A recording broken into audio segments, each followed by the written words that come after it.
Welcome to the Five Phenomenon Podcast. I am your host, Shane Hayes, and coming up today, Ben Fritz, author of The Big Picture, book out on paperback. One of my favorite, most recommended books recently on the what the studios are thinking as technologies are changing and our formats of watching are changing. But first up, what did I watch this week? Well, first off, for those of you watching on YouTube, even though it's kind of not the most illustrious backdrop, I'm still in New York. I'm in Brooklyn. I've moved a whole 3 miles. That's winding down, but it was a busy week. The job I'm on was really really good, but that was a very fulfilling job. So because of that, I didn't see as much as I was hoping to, especially being in New York at the end of the year when it feels like everything's being dumped, especially pre-Christmas. I had the chance to see so much stuff pre-Christmas and didn't get to it. I mentioned on last week's episode, I was going to try to see Marriage Story for a second time and see it in 35 millimeter now. Literally after recording the intro, I went and saw it at IFC, and it was a DCP. I saw it digitally. I guess it's the Paris Theater somewhere in Midtown is the theater, which Ben and I talk about actually later in the episode. One of the theaters Netflix bought out and is going to maybe show their movies there. I also saw Pedro Almodovar's Pain and Glory, which I lapsed on Almodovar. He's obviously a great filmmaker. I think The Skin I Live In was the last one I saw of his, and this one was good. I mean, it's been touted as a return to form. It's been on a bunch of top 10 lists and stuff, and so I wanted to make a point of seeing it before I left. And it's the thing I love a lot about Almodovar's movies is that they're weirdly, for as personal and idiosyncratic as they are, they're oddly very tightly plotted, and there's not a lot left to waste in, and they can get very devastating, especially you look at his streaks from Somewhere of like Talk to Her or Bad Education or that period or All About My Mother. And this one, I want to say, didn't feel like that. You may have heard how autobiographical it is, and I don't really want to spoil exactly how. That's the most distinct part about it. That and the ending, it impacted me, but not the way his last few movies have. But as for the other thing I saw this week, it was this tiny, tiny movie that some of you may have heard of called Star Wars Rise of the Skywalker. Yeah, I did that joke where I took the giant blockbuster and pretend no one's heard of it. So yeah, that movie's a mess. J.J. Abrams is a really talented, really fun filmmaker. His movies are, for the most part, with the exception of maybe Super 8, always going to be fun to watch. So let's get that out of the way. The best thing I've ever read about describing J.J. Abrams is Film Crit Hulk did an essay about the impact of Force Awakens and Star Trek Into Darkness, and it talked about how it almost compared his filmmaking style to that of a golden retriever who's constantly trying to please you in the moment. But if you get away 10 minutes away from the movie, everything just doesn't stitch together. And one particular example he used was the Carol Marcus character in Star Trek Into Darkness, spoiler over on that movie, watches her dad die and screams really, really dramatically, and the movie never addresses that moment ever again. So to give him the tall order of trying to not only end this really not the most coherent Disney Star Wars trilogy, but also to try to tie up all 9 movies, which I am a Star Wars prequel apologist. There's a lot of things I like about them, and one of the things I had vague hopes on, I probably should have been smarter about, is that there's a lot of loose storylines left open for the prequels that could have been interesting, and Abrams in his interviews was giving a lot of lip service talking about the prequels. I saw one where he talked about my favorite prequel scene, which is in Revenge of the Sith, is the Darth Plagueis scene where Palpatine talks to Anakin about resurrecting. I forget exactly the topic, but anyway, what's cool about that scene is it was ghost written by Tom Stoppard, and it's just, well, the other thing to note about J.J. Abrams, one director I had worked with a few years ago made a point about J.J. Abrams. I had said that I thought that he was particularly good at setups but terrible at endings, and we agreed on that. But he then made the point that Abrams is incredibly, incredibly good at casting. So all these characters involved in this movie are very charming. And another review I read made the point that most every Abrams movies are all about just chases and just running from one thing to another and MacGuffin after MacGuffin. And this movie is definitely that. So that being said, I should see it again. Maybe not like I normally would with a Star Wars movie or a blockbuster where I want to see it right away. Like it definitely felt like a very confused movie that was trying to do a lot, and God bless the movie. I hope it makes money for the people involved, and as we, particularly the company that put the money into it, which actually leads us into our guest.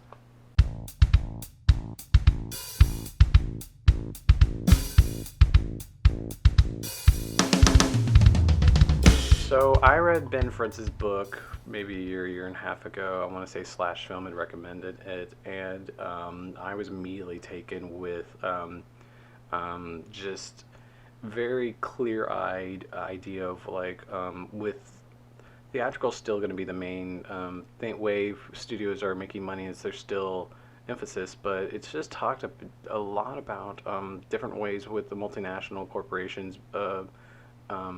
I personally feel like I read a lot about it when it mainly happened in the 70s, and it killed the American New Wave of the 70s. And I know in particular in the book he talks, the one of the more fascinating things to me was he talks about the current state of toy marketing or toy merchandising. And you know, in my head I always think of things like I'm annoyed that toy merchandising ruined the aforementioned original Star Wars trilogy with Return of the Jedi, where it seemed like Lucas saw how much money he was making with it and he had all the toy rights. And I haven't really thought about the current state in a while, and I'm a big follower of the Marvel movies. I mean, I've seen them all and all. And one thing he points out that's very basic that just was kind of a light bulb moment for me is, if you've never noticed in, like, say, the Iron Man movies or the Avengers movies, why every character just has something slightly in every different movie from their appearance, whether it's a costume change is slightly different, or their haircut is slightly different, or they have a beard, or their hair color is different. That is to sell a different set of toys for each set of movie. And there's a great narrative in the book. Also, being a big comic book reader, I've been following Marvel for most of my reading life, and not a lot of people seem to know that Marvel was on the verge of bankruptcy in the late 90s, and Toy Biz bought them out. And so with this merchandising thing, and whenever Marvel really first started to try to put out their own movies, the merchandising was the big motive behind it, which the book, and I mean, the book talks about this. I guess I was just negligent in paying attention to this and when this was first happening. But I mean, amongst other things, there's so many, like he uses the Sony hacks, the email hacks, as a source, a significant source to show a lot of what's happening with Sony in the mid-aughts or the mid 2010s mainly. And there's just a lot of cool stories in there, insider stories. But for the most part, the book is very, very forward thinking. And I'm actually relatively happy with this interview because I put on my big boy pants, and Ben is editor for the Wall Street Journal. And meanwhile, I'm a guy that reads stuff off the internet in the Midwest. And I seem to be, as far as I could tell, engaging him. So he didn't seem annoyed at some of these questions. So without further ado, here's Ben Fritz.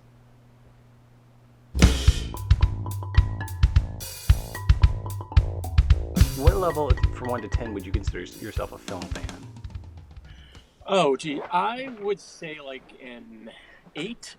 I love movies. I grew up watching them. I still love to go to the theater. I see a lot of cool indie movies, but I'm not as like well versed in film history as I would like to be, and as people I really admire as great film lovers are. And I don't know quite as much about filmmaking technique and so on as again people who really really love film are. How So how far back do you think your expertise goes for film history or so? I mean the I wouldn't consider myself have any great expertise before the 80s before I started watching movies. I've certainly seen plenty of movies from before then, but I haven't seen like enough of 70s or 60s or 40s cinema to sort of say I could say anything comprehensive. What were your big movies as a kid?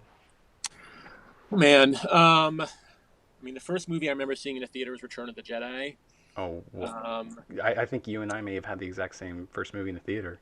yeah, that's I awesome. Yeah, possibly, yeah. really. I mean, of course I loved it, and with the things I remember, my parents had just broken up, and I got both of them to take me separately. I told my mom I hadn't gone with my dad, and vice versa. So that was the first benefit of their breakup.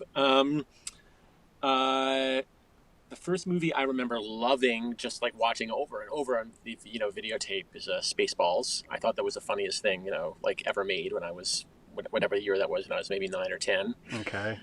Um, and then as I got older and sort of could appreciate cinema, shall we say, let's see, I remember Pulp Fiction blew my mind when I saw that. When did you see that? I mean, I was in high school, right? That's 94, Yeah, it I was think, right? '94. Would you? So I would have been. What did you see in the theater or on video? Oh yeah, I saw it in the theater for sure. By that time, I was enough of a film fan that every year I would go see all the Best Picture nominees. Okay. Um, Where are so I you? remember Where are you from? I grew up in suburban New York and Connecticut. Okay. Yeah, So you're a multiplex kid? yeah, mostly multiplexes. There were like a couple of art house theaters that eventually, once I could drive, I sort of tracked down. Um, but yeah, it was mostly the local multiplexes. Okay. Um, Um, what do you consider your big movies in the teen years then, say post Pulp Fiction? Around then, well, look, I mean, on the nerdy side, at some point in there, I became a Star Trek fan, and I've seen every Star Trek film. So, I don't want to angle the computer, but if I don't know if you can see it, there's a Wrath of Khan poster back there. I can't see it, but very nice, Yeah. very nice. That's very cool. I have a like poster from the original motion picture, which is obviously a terrible film, but like it's an awesome poster actually. It's an amazing poster. That's also Yeah. it's also it's an interesting watch on the big screen, especially too. Just Oh, those, I've never seen it on the big screen. yeah, the those effects really engulf you in an Huh. interesting way. But I That's mean, cool. Yeah, I shouldn't say terrible is overstating it. It actually is an interest. It's like an interesting failure, I should well, say. I Actually, think your reaction of it's cool is actually the one of the best reviews you can have of the motion picture with that kind of half-hearted. yeah, Okay, it's cool. yeah, Yeah. yeah, interesting efforts. Um, I guess where did you go to college? I went to Swarthmore, which is a small school near Philadelphia. Okay, what was your major? I majored in political science and economics. Okay, I took one journalism class. The two relevant classes for my career were not at Swarthmore. You could take classes at other nearby schools. So I took a journalism class at Penn in Philadelphia, and I actually took a film class at Bryn Mawr, which is a women's college nearby where we could take classes. okay. Well, how did journalism come in then? I just always loved newspapers and magazines growing up, and specifically, I remember in the high school library or the local library when I was in high school reading Variety and finding it super interesting. Just the idea that there really was like a business behind movies and TV, and sort of you could be really savvy about what was getting made and why, and understanding the box office and ratings. I just always found that really interesting. Um, and so I mean I tried other things, but certainly like I was always drawn to journalism. I just loved it, and I worked at the school paper and everything. And then I wanted to do with my career was to hopefully do something that I loved, right? And then Right. I decided I wanted to at least learn about the entertainment industry, and it turned out by luck that the then editor in chief of Variety went to Swarthmore, the same college I did. And I reached out to him, and he suggested I apply for an internship there, which I did. And that sort of is what got me started on my career as an entertainment business reporter. Was that where you first was that your first byline in Variety or? Yes. No, my first was my Or first staff job. My first professional byline was in Salon.com back oh, when that was a big nice. I love deal. Salon. Was it back in the Yeah, day, especially? Yeah. yeah. Back when they had a lot of money in like the probably '99 or 2000. Um, but yeah, Variety. The internship I did after a couple. I did a couple other things. I was in AmeriCorps, and then I came back, and then I eventually became a staff reporter there in like 2004, I think. Okay. So that was my first staff job. Okay. So, when you write for Variety, how much does the business side overtake the enjoyment side of movies? I Huh. mean, That's an interesting question. I never found that it like I enjoyed it less because I wasn't involved in the making of them. Like becoming a journalist made me like enjoy some journalism a little less because I could think a lot about how it got written, why they decided to do that story. I'd compare it to what I was doing, But since I was not involved in the making of movies, it didn't make me enjoy them less. I mean, I obviously had a lot. The more I worked covering the business, I had a lot more savvy about understanding. Oh well, of course Universal made this movie because the executives there are really interested in going after comedy, let's say, mm, or whatever. I understood their strategy, but but it didn't make me enjoy it any less. And if anything, it was great because I love movies, and all of a sudden, like I had so much more insight into how they got made and why. And I got to go to premieres, and I got to like for my job, I got to see a lot of movies. It wasn't like something I had to do on the side. So it didn't actually. It actually really enhanced my love of movies, I would say. okay. I've always had this question about Variety and Hollywood Reporter, and I guess later Deadline Hollywood, Yeah. especially because of their service of announcing projects. Like, Hmm. how much of I mean, obviously they do some in-depth journalism, all of them do, and write, Yeah. but how much of it is them getting press releases and just rewarding press releases? Look, it's a fair amount. Like I always tell people now, I mean, working at the trades, at least when I did, it's sort of the trades are sort of like they're half real newspapers or web digital news publications, and they're kind of half community bulletin boards for Hollywood, right? All Where you right. sort of tell the industry, hey, this is what I'm doing. Um, so yeah, sometimes it's press releases, sometimes it's some producer or studio executive or agent calling and being like, hey, my client's doing this. I would love to, have it in Variety. Um, but a fair amount of it is sort of like, hey, I talk to an agent, and they tell me, hey, I hear Universal is working on this movie, and then I call my sources at Universal and confirm it. Um, so it is journalism, but it's a weird kind of journalism because obviously, ultimately, you're just trying to find out like who's developing what project before they're ready to officially announce it. Sometimes, Yeah. I mean, and then in practice, of course, you might go to Warner Brothers and say, "Hey, I hear you're making a new Batman movie," and they say, "Well, that's true, but if you give me a week till we finish the deals, and we'll give it to you as exclusive." There's a lot of horse trading like that goes on. It's certainly not the same as working at the Wall Street Journal or the LA Times by a long shot. Um, but so you definitely learn journalism skills, but a lot of that getting the press release, like you're saying, getting the information is about relationship building, right? Like right. I wanted to be the one who the studio executives or the agents or whoever wanted to talk to about the projects they're working on, right? So, and journalism, whether you're an investigative reporter for the Wall Street Journal or you're the beat reporter covering New Line, which I used to do for Variety, it's all about relationships and building sources. So how long were you at Variety? 5 years from 2004 to 2009. Where'd you go from there? I was after a brief spell of unemployment when I was laid off in the recession. Yay, unemployment. Yeah, I went to the LA Times and the team that they call Company Town, which is this small team of people who we are business reporters, but we cover the entertainment industry. So I covered and my team covered the business of Hollywood. Okay. Is that how long? Again, how long were you there at LA Times, and was that what led to the Wall Street Journal? There he is. Yeah, I was there for 4 years, from 2009 to 2013, and then from there I was recruited by the Journal. They were looking for an experienced entertainment industry reporter. Okay. So you would have been in Variety when the 2008 crash happened. Yes, exactly. So were you there whenever the what's it, the foreign markets or whatever, the DVD sales started to crash completely? And Yeah, that was just starting when I was leaving Variety. It was something we were just starting to. I don't remember if had written about it yet at Variety. I mean, it was definitely something I wrote about a lot at the LA Times. When I was at the LA Times, it became clearer and clearer every year, and I wrote numerous stories about it. At Variety, it was just beginning as I left, so it wasn't yet like a big story. I don't think. Okay. Did you notice either was it gradual or obviously like suddenly there's a lot less projects, or at the very least like I don't know how the studio reacted to it, but it was the mid level that kind of got gutted, wasn't it?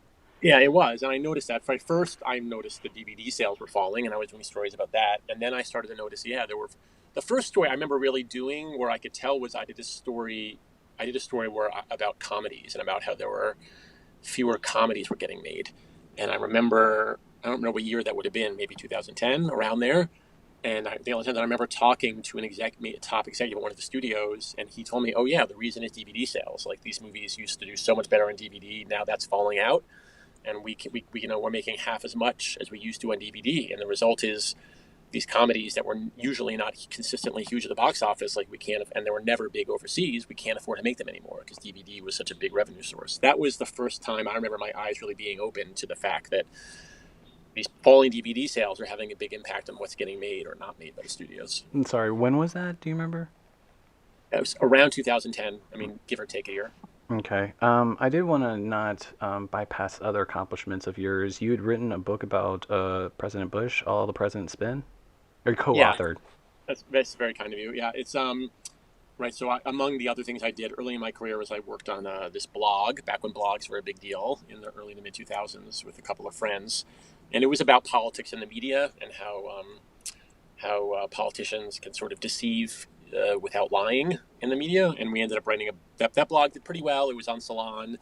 It was in the Philadelphia Inquirer as a column, and then we we got a book deal out of it, and the book kind of focused on President Bush as our example of someone who sort of would deceive without lying. So I actually started that project before I went full time at Variety, and then I finished it sort of as I was soon after. I think I started at Variety actually, and then it was sort of a weird transition to be like, well, I'm sort of done with my little political reporting jaunt, and now I'm focused on entertainment reporting. Movies had taken over, or movie reporting at the very least had taken over. Yep. Mm-hmm. Okay, so I I think I talked to you a little bit about the format of the show, and that this is going to be slightly different just because your book, which I mentioned earlier, I name drop it so much just because I feel like it's a great overview of what the real incentives are for studios right now. And, Mm-hmm. people constantly just seem like they want to lament that studios are content to dumbing down the masses, but the books like yours point to the reasons that they're just responding to what's making money, or at least what the best they can with trends, as much as I mainly want to talk to you about a bunch of forward-looking stuff. I should have confessed I haven't read the paperback afterward to your Okay. book yet. I assume it's about the Fox Disney merger. Fox Disney, and it's about the main 2 points are Fox. Well, there's three main things I did. One is catching everybody up on what happened at Sony since the book ended. Number two is the Fox Disney merger, yeah, and number three is the big what was then the early stages of streaming was really taking over, and at that point, movies were becoming a much bigger deal on Netflix, and you could see Disney Plus and stuff like HBO Max on the horizon. So that's what it's about. Okay, not to try to take away sales from your paperbacks, but It's okay, not a problem. what has been happening at Sony? Well, um, let's see. Since I wrote the book, Michael Lynton, for example, had left Sony. He's one of the big characters in the book. He was the head of Sony Pictures, the CEO, during all the time the book covers, and he left to focus on his job as chairman of Snapchat. And when he left, they immediately took like a huge write down, like $1 billion write down at the studio. When was this? This would have been right the winter of, or maybe that's not in the afterword. I'd say today. Maybe that's in the conclusion of the book because he left. I That guess it would have. Is it? Snapchat part sounds familiar. Yeah, it's not that hard. Maybe he left in 2017, in which case it would have been in the book. Um, I apologize. I might have had timing wrong. Mm, Maybe what it covers, and yes, then I guess what will happen after the book is sort of looking at minimum. Oh, the fact that the FBI finally concluded North Korea really was responsible for the hack. And that's it. oh, Yeah, they finally, were like definitively this is what happened. And I talked a little bit about Amy Pascal's producing career. Um, and how Spider-Man: Homecoming did, and she, she's working on a sequel, and she got nominated for her Oscar, um, and she's kept a very low profile. And that Sony's started to come back, like they've done reasonably well under Tom Rothman, who's he replaced her. With Jumanji did super well, um, and surprisingly Venom, their Spider-Man spinoff, did really well. But they're still overall, everybody knows they're not big enough to really compete with the Disneys and AT&T, Time Warners of the world. And then as I said, sorry, that it talks a lot about the expanding Netflix movie business, and of course Disney Fox. Yeah. Okay.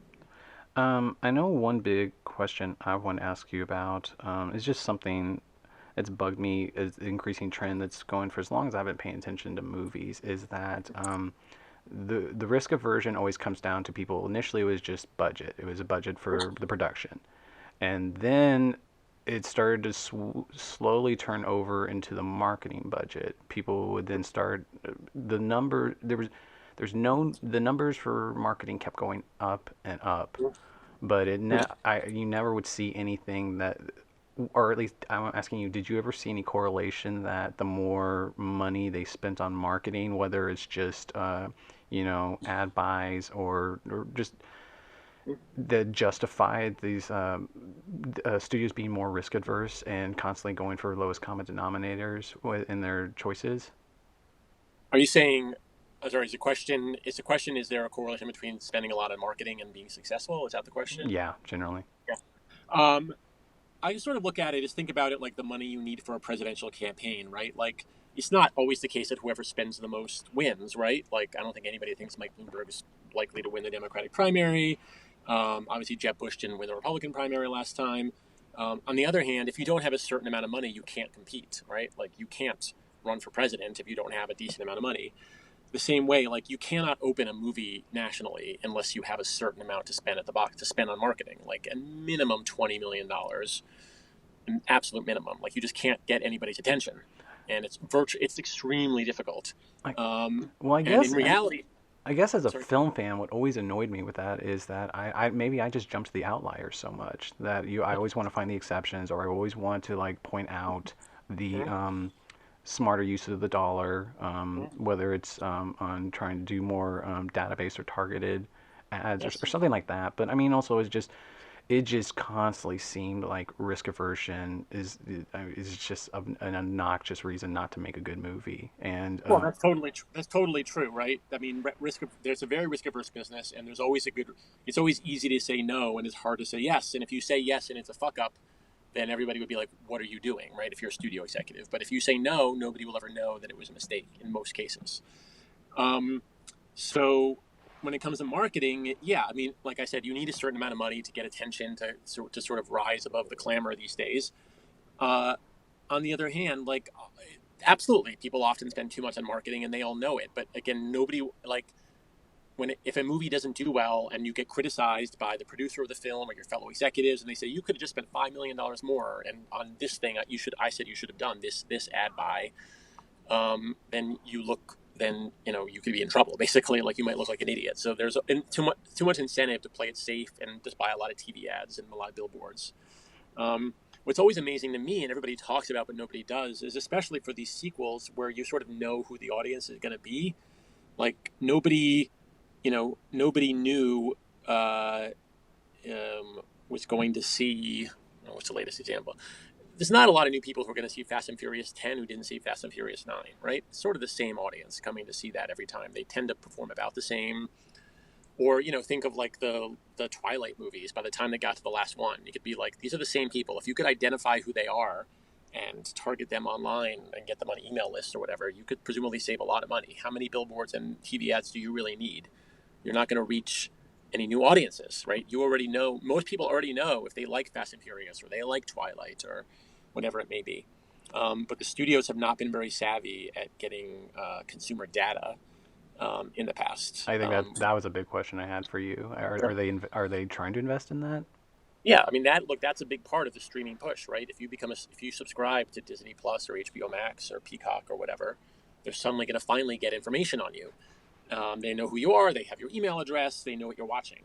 So presumably, Disney can look at all the people who are streaming Marvel movies and Marvel TV shows on Disney Plus, and when they open their next Marvel film, they can email you directly and say, "Hey, it's opening in 2 months. Buy your advance ticket now. Here's a link to Fandango.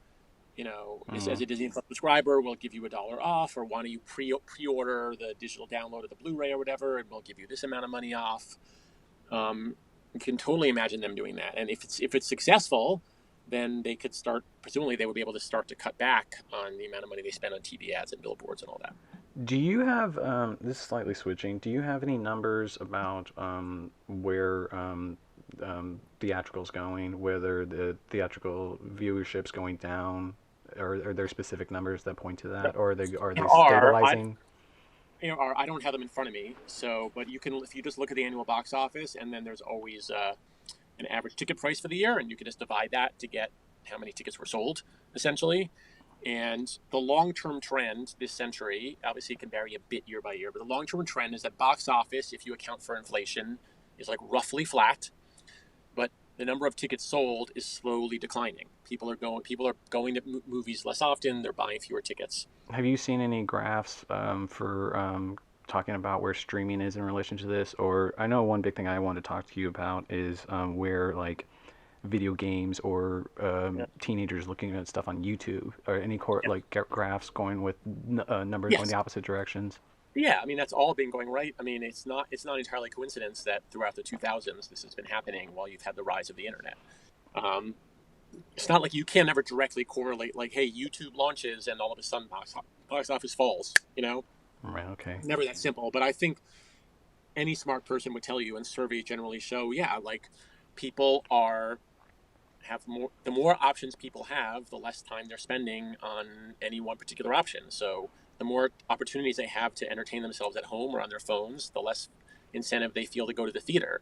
As it turns out, and it's a little sad for those of us who love movies and love movie theaters, one of the big reasons people went to movie theaters is because there was nothing else to do, Yeah. right? I mean, look, in the 40s, the average American, like more than half of Americans went to the movie theater every week in the 40s, right? It's insane to think about now, but there was no TV, right? Let alone anything, no internet. Oh, So that was the only way to be entertained in terms of like a kind of visual film medium. Uh, over the so summer for me, yeah, I came from Austin, Texas, and I had bad AC, and I was literally going to the movies every day, like it's the 1930s, just for AC. yeah, there you go. It Yeah. was totally true, right? And I remember it was one of the few, as a teenager, one of the few things we could go out and do. And also, it was one of the few places where I could go to see something that spoke to me that I thought was cool and interesting. Because remember, before premium cable, before streaming, and something I talk about a lot in the book is, TV was ad supported, and it was mostly the broadcast network. So they were the lowest common denominator medium because they just wanted the biggest audience possible because they didn't care if you loved it. They just care if you kept it on, and then they could tell advertisers people are watching it, and the more people watching, the more ad month revenue they could get. They didn't care if you liked it; they just cared that you were watching, right? So that's why TV was so lowest common denominator. Like when I was a kid in the 80s and 90s, right? And it was sitcoms and cop shows, um, and whatever cheesy soap operas, procedural dramas, that kind of thing. There wasn't much variety, and none of it was original or daring, right? TV was the idiot box. Yeah. So you had to go to the movies to see anything original and interesting and daring and cool. That was like one of the reasons you became a movie lover is because you wanted something smarter than what you could see on TV.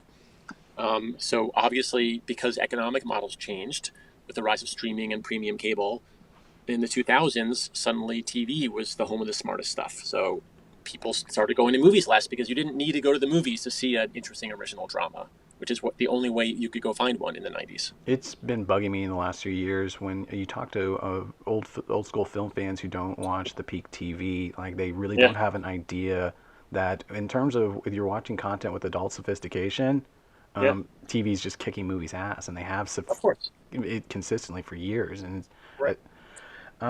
well, do you? This is a weird question to It's ask, but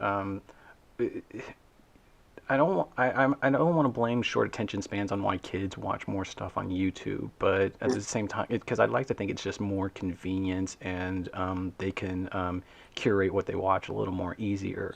But at the same time, there's not going to be any emergence of like feature length stuff on YouTube, is there? Or is there a correlation between it and say like Netflix streaming? Because no one we used to not think that a movie could be shown on the internet and or a long form TV show, and now it's what we watch. It replaced TV. It is.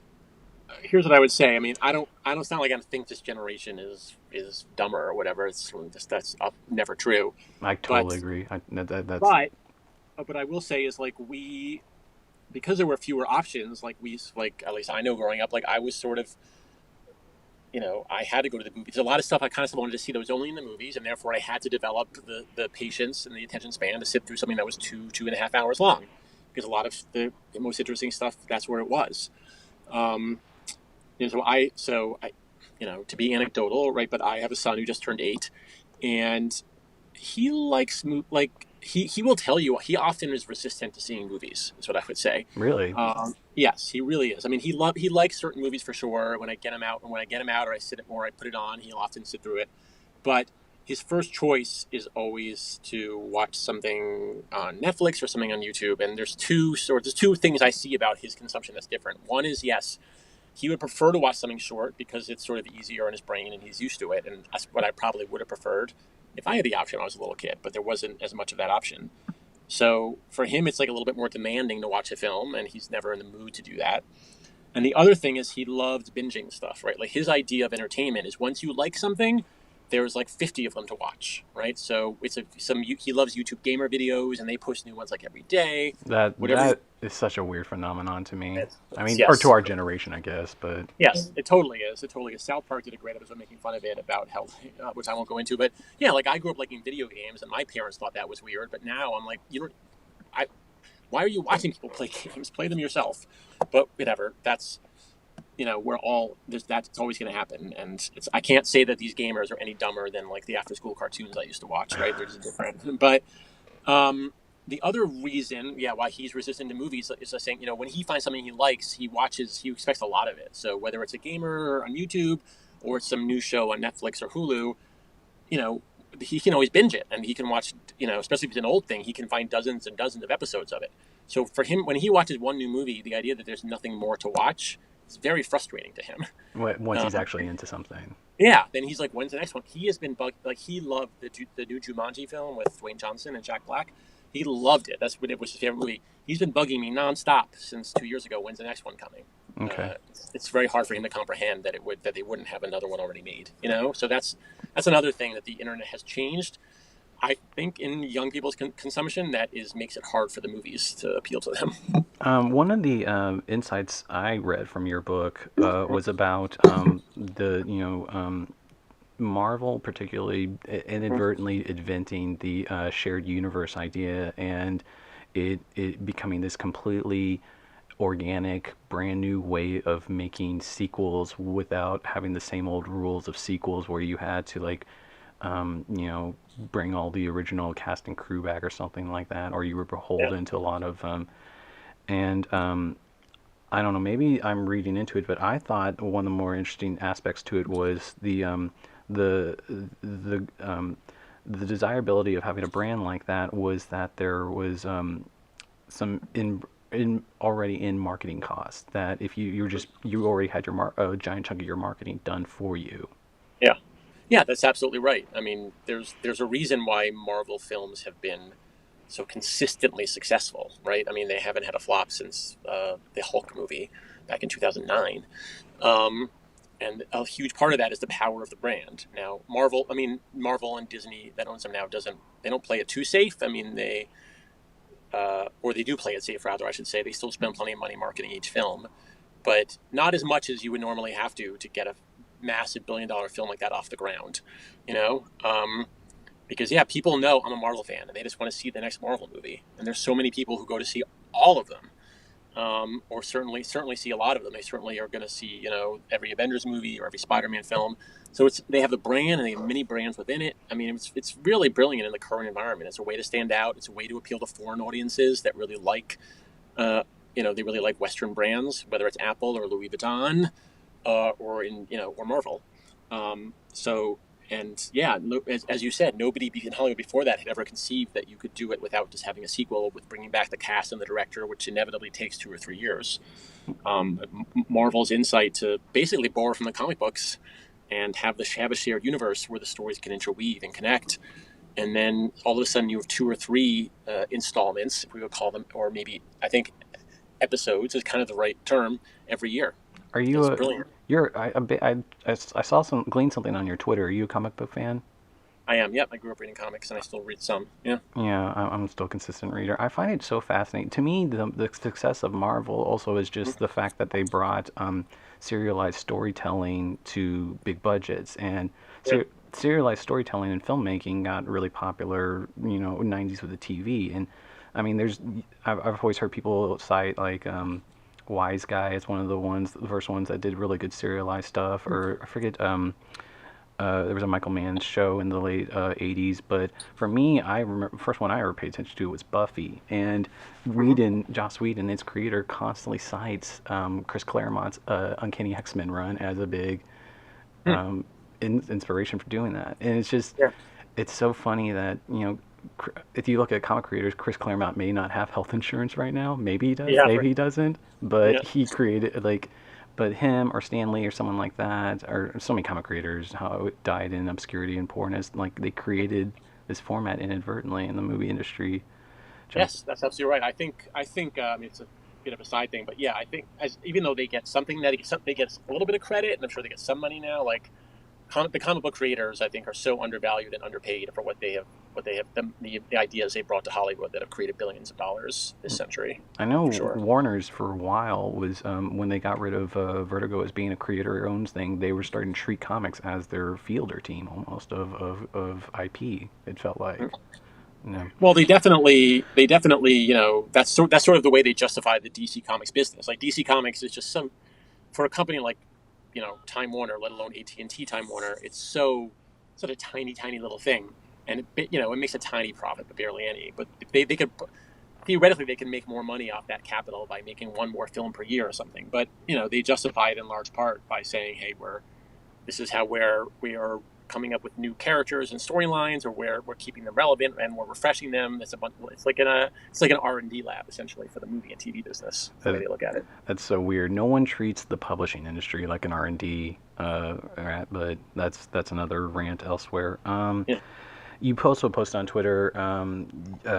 You had seemed like you had some opinions on the big.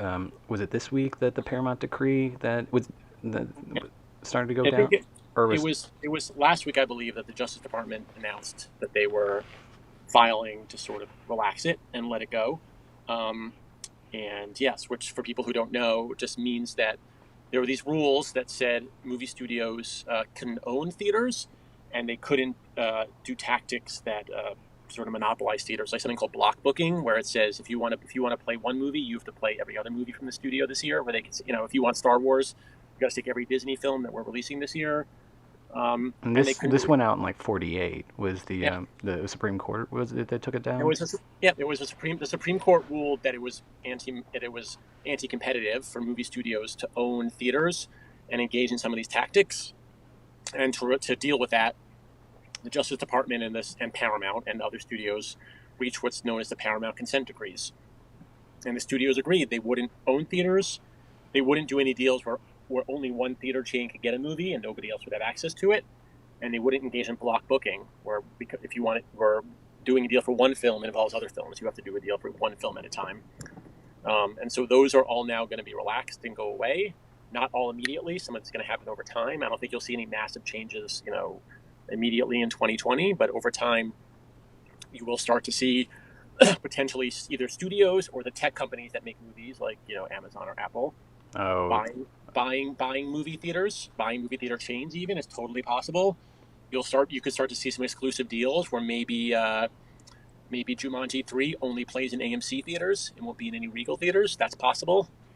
what is And the impetus for this? I mean, I saw Marriage Stories playing or they were talking about having Netflix was going to have a year-round movie for some of or year-round theater in New York for some of yeah, theirs.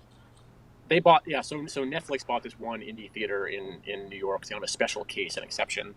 But the general impetus for why the Justice Department's relaxing is they're saying And it's not really a competitive concern for studios to own theaters or do these exclusive deals with theaters because movies are no longer the dominant form of entertainment. Like we discussed at the time in the 40s, movies were the main form of entertainment. So if you dominated, but if a movie studio dominating everything from production all the way through distribution in the theaters, they were essentially dominating the entertainment industry. You But just clearly now, blew my mind, man. I don't know if you saw me, but I just had an aha moment with that. That's I don't know. I had some like deeply more sinister, like Steve Mnuchin wanted to get back in the film business after, and oh it's no just no no no no no, it's the rise of I mean, I think it's very justifiable. It's debatable whether it's good or bad, but it's not crazy. It's I mean, now we have think about like Netflix does own. They're totally vertically integrated. They produce their shows, most of their shows. They produce themselves, and they release it all the way to consumers. Nobody else is involved, right? And clearly, streaming is one of the dominant forms of entertainment. So why should movies have to be different? Is the argument? Why if Netflix can own production all the way through distribution, why can't Warner Brothers do the same thing for their movies that go into theaters? That's the argument. I wanted to ask you, is there any reporting that's been done about how Netflix is their tax accounting or about just stuff with like giant write-offs because their argument is that they're building a library and that they have an economic model that's never been seen before? I am not an expert on their tax accounting, so I would be hesitant to comment on that. I would make a fool of myself. I can speak generally. I mean, generally, I know about how Netflix loses a lot of money, and I don't know if this is what you're referring to. Maybe not. Sometimes Netflix reports that they're profitable, but they're very cash flow negative. And what that means is they can, due to accounting rules, they can say they're making a profit because the cost of a show is usually amortized over 10 years. Meaning, if they spend $100 million to make a season of Stranger Things, they don't have to account for all $100 million this year. They can be $10 million a year for the next 10 years because that's the show. The idea is the show will be watched over the next 10 years, and it is so they don't have to account for all the costs now. But they'd be cash flow negative because in reality they're spending all that money right now, right? So and that's cash flow. So Well, Netflix can report a profit, but in reality they're they're spending more money than they're taking in, which is why they keep having to issue debt. They take that why they have a fair amount of debt. well, the economic model here is to build a library, right? Yeah, absolutely. They're building a library and you're growing fast and building a library.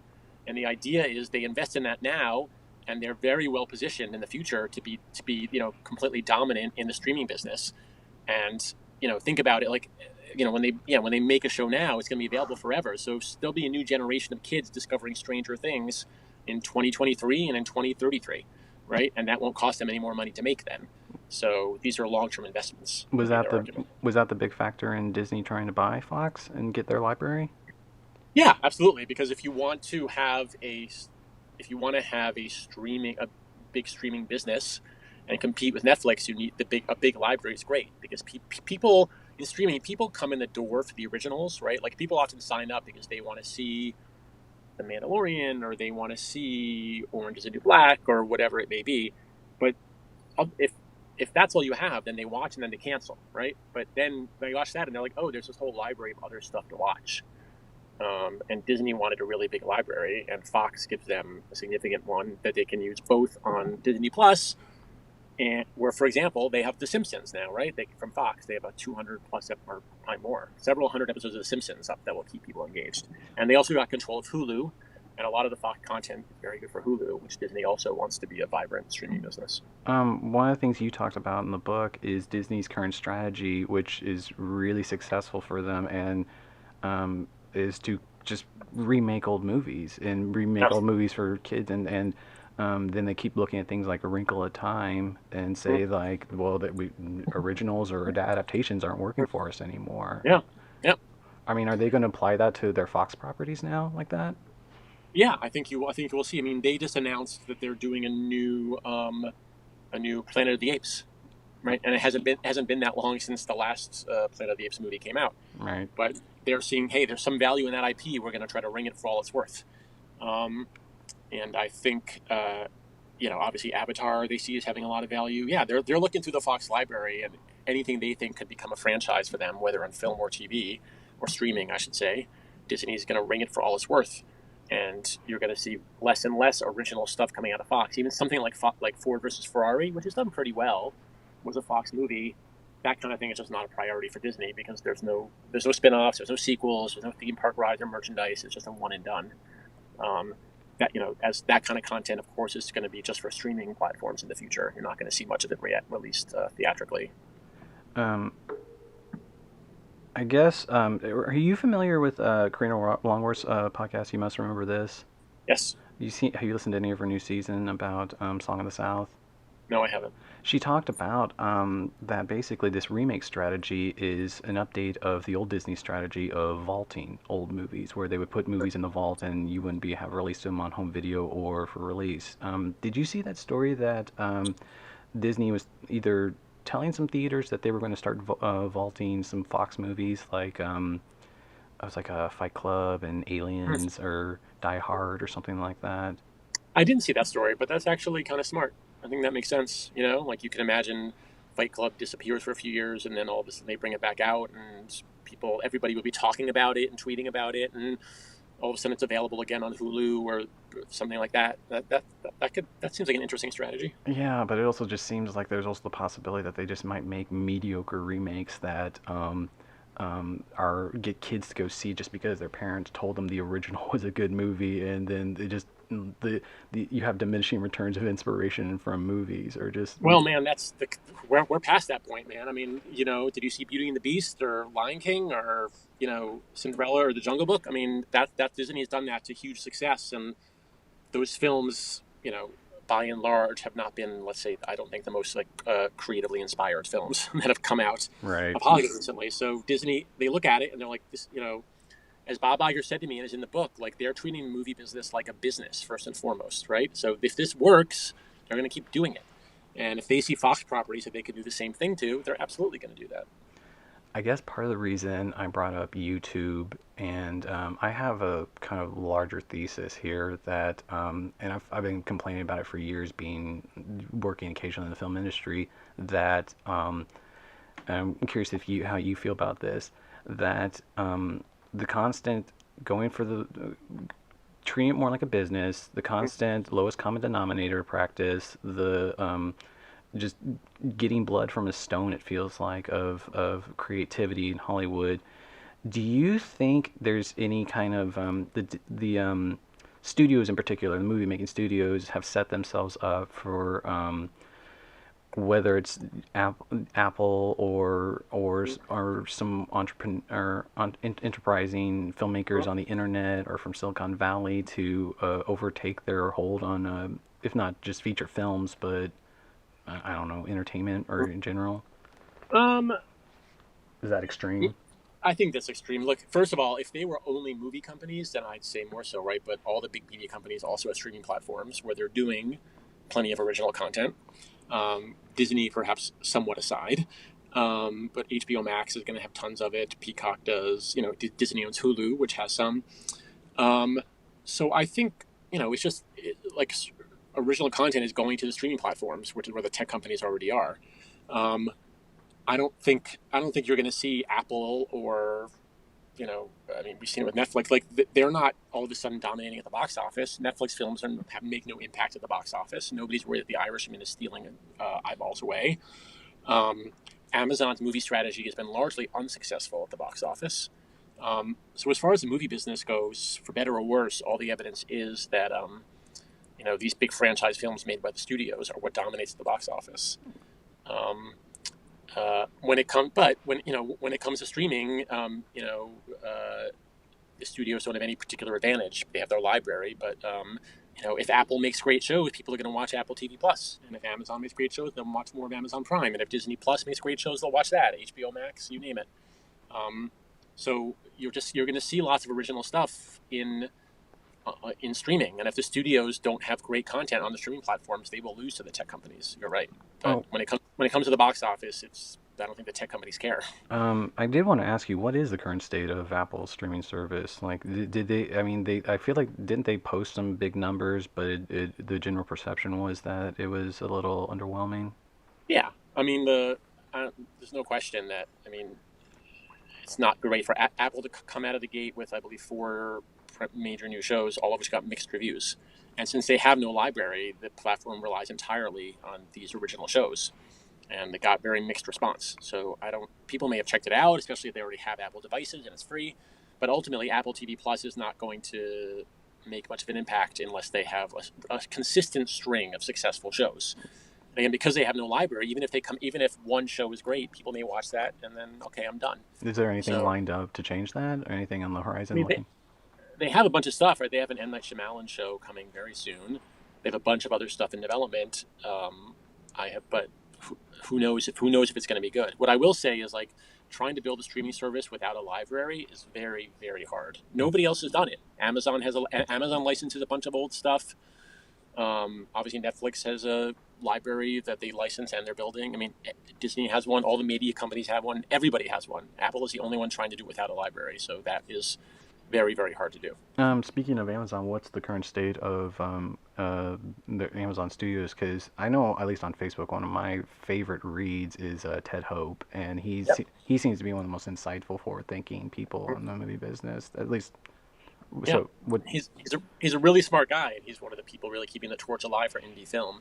Um, but Amazon's TV shows have done reasonably well, right? I mean, they've had hits and misses, but they're doing reasonably well. Um, they've done better, I think, on the prestige end of things, like Transparent and Fleabag, and not as well yet in terms of making real mainstream big hits like on the scale of Game of Thrones or Stranger Things, and they really want that.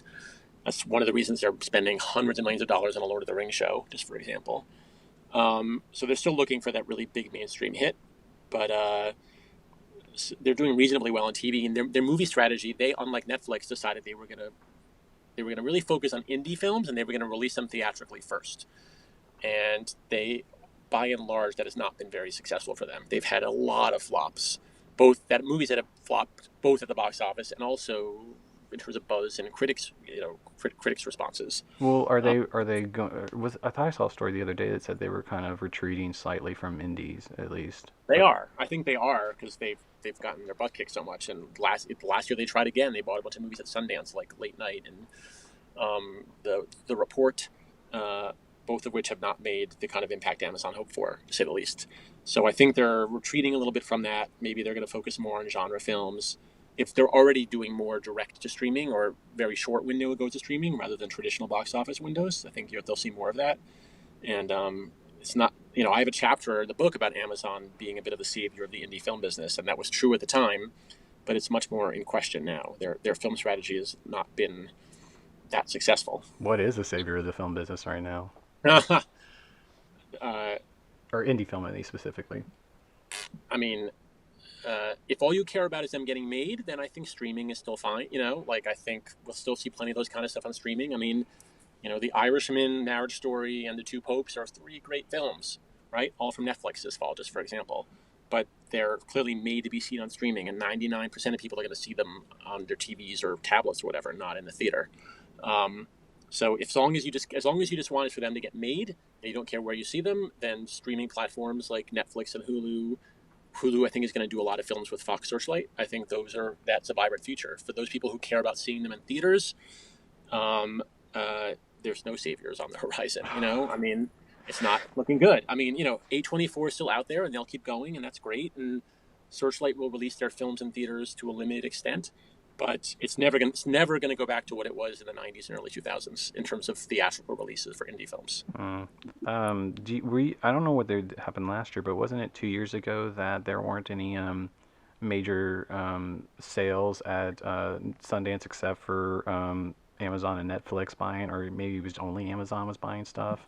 Yeah, I think this past year, the winter of 2019, yeah, Amazon was the only major buyer. Do you see that Uh, changing for? They just announced the Sundance titles yesterday or 2 days ago I when don't. we're I mean, recording. Amazon got kind of burned on their release on their purchases, so I don't see that changing. Also, the companies that are making kind of prestige films like Netflix, Amazon, Fox Searchlight, are, they're more and more focused on making those themselves as opposed to buying them out. I suppose buying them at festivals. So you're gonna that I don't see that business becoming very big anymore, and the kind of purchases you'll see at those festivals will be smaller. I need to go in a few minutes. Sure. I was going to wind down. I want to. Last question was, what are the best movies you've seen this year? Um, let's see. Well, the best movie I've seen this year, it's not original thought, but it's true, is Parasite. I mean, I think it's just a brilliant, brilliant film. It's funny, it's scary, it's got great social commentary. I think it's the best film that filmmaker has made by a long shot. I kind of thought Snowpiercer was weird, had a lot of flaws, and I think like this movie addresses the same themes so much smarter. I loved it. Um, I'm nodding my head emphatically with you for yes. to illustrate what's happening on radio. But Yeah. um, sorry. Yeah, I also, so that's my favorite film by far. I really liked Midsommar. I really liked The Art of Self Defense with Jesse Eisenberg. Um, I I know the editor of that. Yeah. Oh yeah, Yeah. oh very cool. I Yeah. thought it was a very smart and funny film. And I really like The Irishman, also not original, but not original thought, but it's a great film. Um, that's kind of it. The sad thing to me this year is there haven't been any like of the big tentpole franchise films that I thought were really great. Um, so, and usually there's a few of them in a year that I think really do stand out. And I didn't love Joker, and I Also, don't even also nodding also emphatically. nodding. I see, yeah, and uh, I don't know. I don't think there've been any other ones that really stand out to me this year. Hmm. Well, on that note, Ben Fritz, I want to thank you for being on the podcast. It's my pleasure. Thank you for having me. Thanks so much.